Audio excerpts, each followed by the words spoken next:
Մենք ցանկացած ուժի հետ ու մետել ինչ քննարկենք, մեր գաղափարները, մեր մտքերը։ Օրինակ,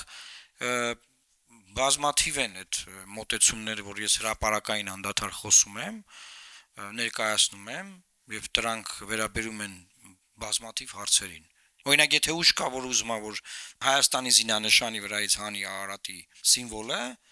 այդ ուժի հետ մենք չենք կարա դաշինք անենք։ Եթե ուժ կա, որ իմ հետ կպայքարի, որ մնա այդ զինանշանը, այդ ուժի հետ կարանք։ Ուզում ասեմ, ֆունդամենտալ հարցեր կա, որ կարանք քննարկենք։ Տենց մեծ է այդ սպեկտրը, էլի, հիմա ամեն բանի ոչ չենք կարող անդրադառնանք։ Իմ համար էս պահին։ Օրինակ, մենք որ քարոզարշավանիկ ես գախնիկ բացեմ։ Որ քարոզարշավանիկ դուք ինչ չեք տեսնելու, որ ես քարոզեմ, որ օրինակ, չգիտեմ, երիտասարդներին ինչ ա հուզում, օրինակ հուզումա, չգիտեմ, երիտասարդության հետ կապված բազմաթիվ հարցեր, չէ՞, չենք թիրախավորելու ոչ մի հարց։ Խոսալու ենք միայն այնպիսի բաներից, որոնք վերաբերում են մեր լինելիությանը։ Ես օրինակ չենք գնալու ինչ որ գյուղեր, ասենք, ստեղ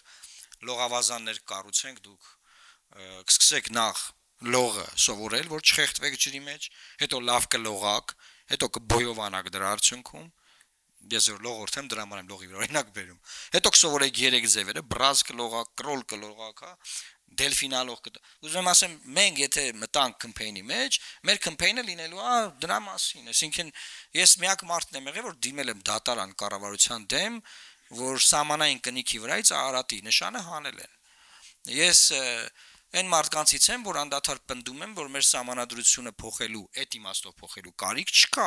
որտեղ կա սահմանադրական դատարանի որոշում, որ մեր սահմանադրության ոչ նախաբանում, ոչ տեքստում չկա տարածքային պահանջ որևէ երկրից։ Իսկ աշխարհի միակ մարմինը, որ կարող է մեկնաբանել մեր սահմանադրությունը, դա մեր սահմանադրական դատարանն է։ Դա Ալիևը չի։ Բայց Ալիևը վերցրել է այդ լիազորությունը ու մեկնաբանում է մեր սահմանադրությունը ու բոլորը համաձայնվել են դրա հետ։ Մեսա գնալու ենք նոր սահմանադրություն ունենք, որտեղ Ալիևը տենց է մեկնաբանում։ Տենց Ալիևը դառնա Հայաստանի սահմանադրական դատարանը։ Այսինքն ես եթե որևէ ուժի հետ որևէ բան անեմ, այս մոտեցումները պետք է իրենք կիսեն։